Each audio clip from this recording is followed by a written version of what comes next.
In this video, we're going to talk about the words and phrases that might be quietly stealing your happiness and health as you get older. You may not realize it, but the things you say every day can have a powerful impact on how you feel about yourself and your life. These phrases can hold you back, make you feel isolated, and even stop you from reaching your full potential. By the end of this video, you'll have a few new phrases to start using in place of the old ones, and I promise it'll make a big difference in how you experience life every day. Before we start, I'd love to know, where are you watching from today? Just drop your state or city in the comments below. And if any of this resonates with you, drop a comment below and let me know which phrase you're ready to stop using. Point 1. It doesn't matter. Let's start with a phrase that might seem harmless at first: it doesn't matter. You may have said this yourself when someone asks you what you want for dinner or what movie you'd like to watch. It feels easy, doesn't it? You think you're just avoiding any trouble or making things easier for everyone. But the truth is, saying, "it doesn't matter," can slowly chip away at your sense of importance and belonging. When you keep saying that nothing matters, whether it's your preferences, your needs, or your opinions, it can make you feel invisible, like you're just going along with life instead of actively participating in it. Over time, you might start to believe that your thoughts, desires, and needs don't matter to others. This can lead to feelings of loneliness or even resentment. Think about Evelyn, a 79-year-old woman who, for years, always went along with whatever her family suggested. She would say, "it doesn't matter," when they asked about her preferences, even when she secretly wished for things to be different. One year, her granddaughter asked her what cake she wanted for her birthday, and without thinking, Evelyn replied, "it doesn't matter." But deep down, she wanted chocolate cake, the same kind she loved as a child. The following year, Evelyn decided to speak up. She told her family she wanted chocolate cake, and when her birthday came around, it made her day so much more special. It wasn't about the cake itself, it was about her letting her family know what she wanted and feeling heard. So, let's try this together. The next time someone asks what you'd like, whether it's about dinner or a simple outing, don't say, "it doesn't matter." Instead, try sharing your honest preference, no matter how small it may seem. Your voice and your choices matter at any age, and it's time to start expressing them. You deserve to be heard, and your opinions deserve respect. Point 2. I'm too old. Let's move on to a phrase that's all too common in our minds as we age: I'm too old. These three words can have a surprisingly negative effect, especially when we face challenges or try something new. You might say, "I'm too old," when you're thinking about starting a new hobby, meeting new people, or trying something that feels unfamiliar. The problem with this phrase is that it shuts down possibilities before you've even given them a real chance. Now, I get it. Age does bring some changes.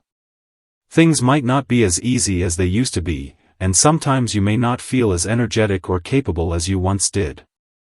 But here's the thing: being too old is a mindset, not a fact.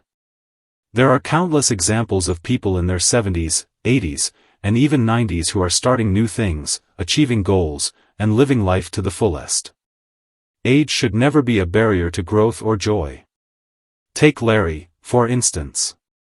He was 80 years old when he decided to start playing the piano. At first, his fingers didn't cooperate, and the learning curve felt steep. But Larry didn't let the thought of being too old stop him. He kept practicing, and today, he plays simple songs for his grandchildren. They love to dance and sing along with him. Larry's story is a powerful reminder that it's never too late to learn something new, pursue a passion, or try something different. Instead of saying, "I'm too old," try replacing it with, "why not me?" or "it's never too late." These small shifts in thinking open doors to new adventures and opportunities. You're not finished yet, you're just getting started. So, what's something you've always wanted to try but haven't because you thought you were too old? Let this be your invitation to go after it. The world is full of opportunities at every age, and you deserve to enjoy them all. Point 3. I can't. Next up, we have one of the most limiting phrases: I can't. It's easy to say when something feels difficult, unfamiliar, or even a little intimidating. But here's the problem: the more you say, I can't, the more you start to believe it, and before you know it, your world becomes smaller and smaller. Instead of challenging yourself or trying something new, you close yourself off from opportunities and potential growth. The truth is, I can't is often just a fear of failure or embarrassment, not an actual inability.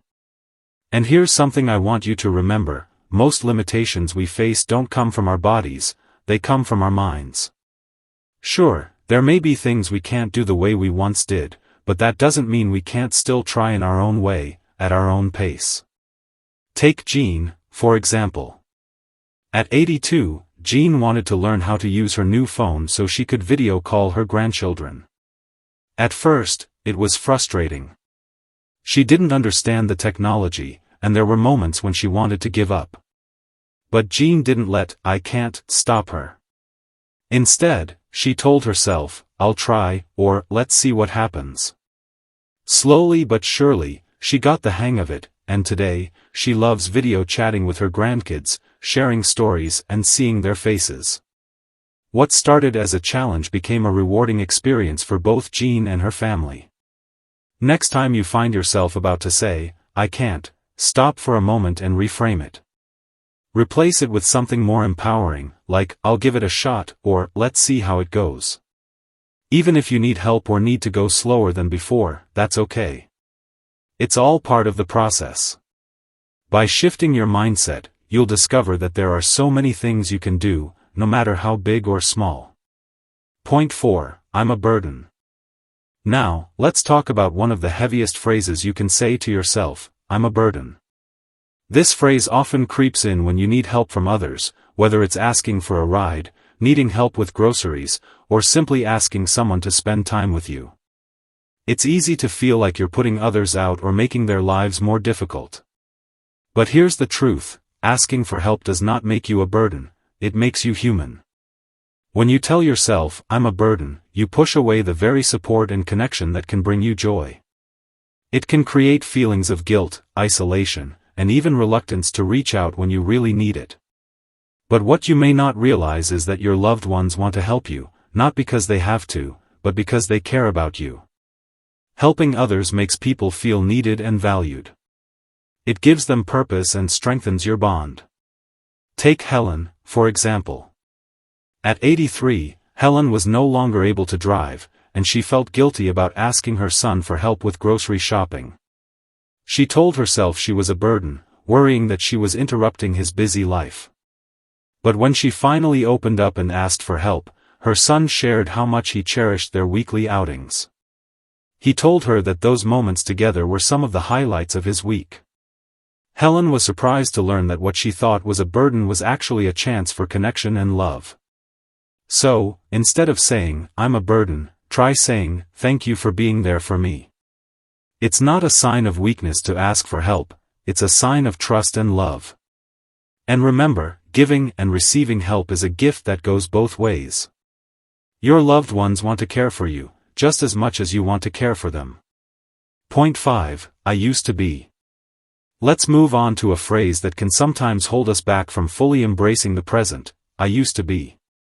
You've probably heard it, or maybe even said it yourself, when talking about things you did in the past. I used to run marathons, I used to travel all the time, or I used to be so active. While it's perfectly normal to reminisce about past achievements and memories, when we start defining ourselves by what we used to do, we miss out on the beauty and strength of who we are today. Living in the past can create a sense of longing or even sadness about what's lost.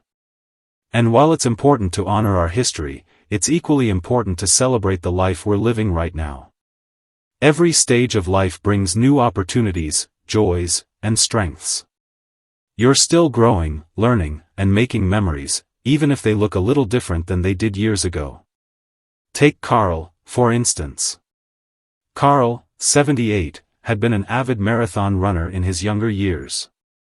After a health scare, running became too difficult for him. For a while, he stopped joining in group activities and focused on what he couldn't do anymore. But it wasn't until he discovered the joy of daily walks, taking photos of birds and wildflowers, that he realized life could still be meaningful and fulfilling, even if it wasn't the same as it once was. He found new pleasures and new things to be proud of, and those walks gave him a sense of purpose and peace. Instead of saying, "I used to be," try replacing it with something like, "Today, I enjoy," or "Now, I'm learning." Celebrate the things you can do now, rather than measuring today against the past. There's always something new to discover and appreciate in every chapter of life. So, what's something new that you're enjoying right now? Embrace it and be proud of where you are today. Point 6. What's the use? Now, let's talk about a phrase that can really drain your motivation. What's the use? This phrase often pops up when you're feeling discouraged or when things aren't going as planned. Maybe you've had a tough day or week, and you wonder if making an effort is even worth it. You might think, "What's the use of exercising today?" Or, "What's the use of reaching out to someone when they never reply?"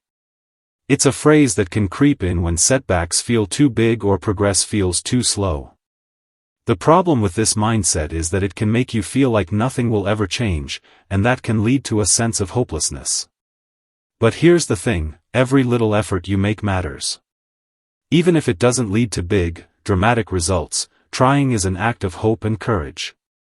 It shows that you're still willing to move forward, even when things aren't perfect. And that kind of perseverance can make all the difference in the world.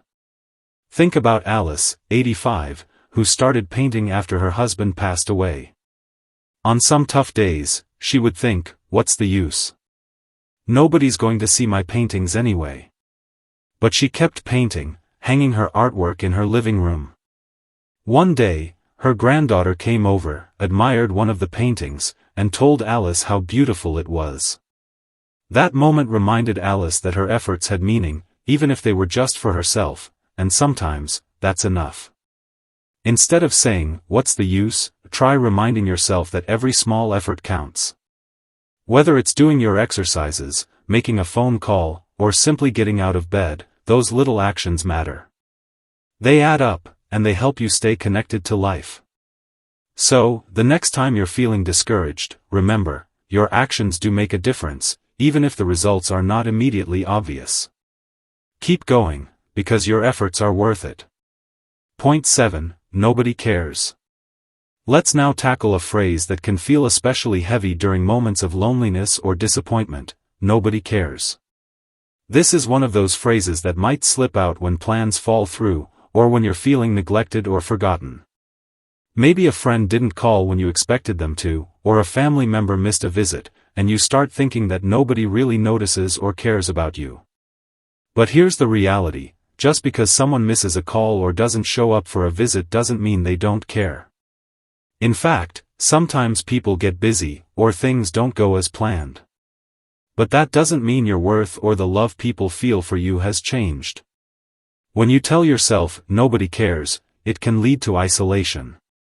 You might start withdrawing from others, thinking that it's not worth reaching out or trying to connect. But the truth is, your presence matters, and people care more than you realize.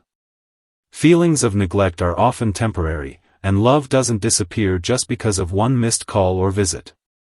Take George, for example. He's 80, and one Sunday, his daughter couldn't make it for their usual visit. George spent the day feeling forgotten, repeating to himself, "Nobody cares." But the following week, his daughter showed up with a basket of groceries and gave him a big hug, apologizing for being caught up at work. That small act reminded George that love is sometimes delayed, not absent. Next time you find yourself thinking, "Nobody cares," try reaching out. Call a friend, send a message, or even volunteer in your community. Offering kindness can open the door for others to return that kindness. Instead of saying, "Nobody cares," try saying, "Someone will notice," or "I'll give someone a call today." You might be surprised how much it changes how you feel, and you'll likely find that the connections you seek are closer than you think. Point 8. I'm just lucky. Let's move on to a phrase that might seem humble, but it actually sells yourself short: I'm just lucky. When things go well, whether it's good health, strong relationships, or a fulfilling lifestyle, you might say, I'm just lucky. It's easy to brush off your accomplishments or positive qualities by attributing them to chance. But here's the truth: what may seem like luck is often the result of your own effort, choices, and resilience. By saying, "I'm just lucky," you deny yourself the credit you deserve for the decisions and habits that have helped you create the life you enjoy. Luck might play a small part in life, but the way you've lived, your perseverance, and the relationships you've nurtured are what truly make the difference. Take Nancy, for example. At 76, she was often praised for her positive outlook and energy. Every time someone complimented her, she would laugh and say, "Oh, I'm just lucky." But her daughter reminded her that it wasn't luck, it was Nancy's dedication to staying active, making healthy choices, and reaching out to friends that kept her strong and engaged with life. Nancy worked hard to build and maintain her well-being, and it wasn't just by chance. Instead of saying, "I'm just lucky," try responding with, "Thank you, I've worked at it," or "I'm grateful for the choices I've made." Acknowledge the effort behind your good health, your positive mindset, and the strong relationships you've built over the years. When you recognize your own strength and resilience, you not only build your own confidence but also inspire others to take ownership of their own lives and choices. Point 9. It's too late. Now, let's talk about one of the most discouraging phrases that often crosses our minds as we get older: it's too late. Whether it's starting a new hobby, learning a new skill, or making a new friend, these three words can quickly close the door to new opportunities before you even give them a chance. It's easy to think that the best parts of life are behind you, and that there's no point in trying something new. But the truth is, it's never too late. Life is full of possibilities, no matter your age. There are countless stories of people in their 70s, 80s, and even 90s who are embracing new experiences, learning new things, and chasing dreams they had put on hold for years. Age is just a number, it's the spirit, curiosity, and willingness to try that really matters. Take Ed, for example. At 84, Ed thought it was too late for him to learn how to use a computer. He was hesitant at first, unsure if he could even figure out email.